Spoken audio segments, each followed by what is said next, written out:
time we met, we discussed some of the challenges you're having with Freddie, and a lot of that you were mentioning is his lack of engagement, right? His lack of participation. He doesn't really want to do anything, and you're having a real hard time with that, and there's a lot of struggle related to that. So one of the first things I want to talk to you about today is something called motivating operations. So there we have establishing operations, which increase the effect of a reinforcer. So a reinforcer is something that, Freddie really enjoys. So last time you mentioned he really enjoys listening to music, which would be a very highly preferred reinforcer for him. So it's an activity he really likes to engage in. And then we have establishing operations, so something that decreases the effect of a reinforcer. So in the case of Freddie, we are talking about establishing operations. So I did do some research and I came across a behavioral intervention called behavioral contracting. Right, so this was a study conducted with a 37-year-old male who also suffered from acquired brain injury. And when he was hospitalized, the staff reported increased amounts of agitation. So they used something called an ABS, an agitated behavior scale, to record his daily agitation levels 3 times a day, right? And by agitation, he didn't want to participate in any treatments, he didn't want to participate in any therapy, he didn't want to take his medication. So they implemented a behavioral contract. So in the behavioral contract, what they did was they established what the reinforcer is. What is the ultimate goal that this participant wanted, and then based on that, they wrote a behavioral contract. So what we can do with Freddie is we can ask him, what is it that he wants, right? So like we discussed last time, music is something that's highly preferred. It's an establishing operation. So that could be something he enjoys. And then we can develop a behavioral contract in which we can outline, if you complete your calculus math worksheet, you'll get access to 10 minutes of your music, right? And that's something that we can write out. And every day we can make reference to that with Freddie. Look, Freddie, this is what our contract says. If you finish your math worksheet, you get access to your reinforcer, which is what they did with the participant in the study. And in the study, his goal was to leave the hospital, right? That's what he wanted.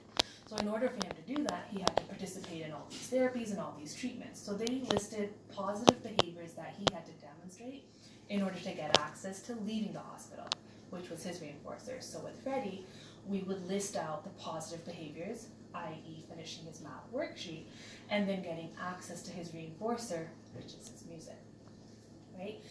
So post the implementation of the intervention in this study, they redid the ABS, so the agitated behavior scale, to measure his agitation levels, and surprisingly, his agitation levels decreased heavily over the next 12-day period, and eventually by the 13th day, they stopped recording because there was nothing to record, right? So that would be something that we can implement with Freddie, and there are various other research studies that have been done with contingent reward systems out there, in where they do develop reinforcers and then work towards them. And contingencies are placed where if you complete this, you'll get access to this. And in a study conducted in 2005 by Kerrigan and her colleagues, they used financial incentives to increase participation of substance abuse individuals, right? So for every treatment they attended, they received a financial incentive for that, and that increased participation heavily. Likewise, there's a systematic review conducted by Carolyn Brett and her colleagues in 2017, and she reviewed 9 studies which looked at contingent rewards, right? And in all of these, participation and engagement of these ABI individuals increased with the use of contingent rewards. So if you do this, then you will get access to this.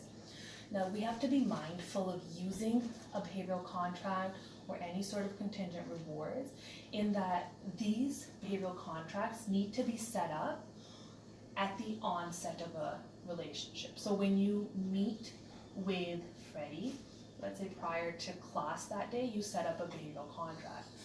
You don't want to set up a behavioral contract once Freddie has refused to engage in that activity. So once he says he doesn't want to perform the math worksheet, don't set up a contract in, because that works as a bribe. We want it to work as a contract, as reinforcement. So something he knows, if I do this, I will get access to this. So set it up before class, right? Right before you start your lesson plan. Do you have any questions or any concerns? Seems pretty straightforward for now, but if I do come across anything or the first time we implement it, I'll definitely let Yeah, you and know. definitely I will be there the first time we Oh, implement okay. it. So I yeah, can so see this these was here. so this was to explain the process, and then we will have an entire skills training Okay, which perfect. follows up, and I will be there to provide feedback. Perfect. All right, Appreciate it. I'll Thank see you next time. Thank you.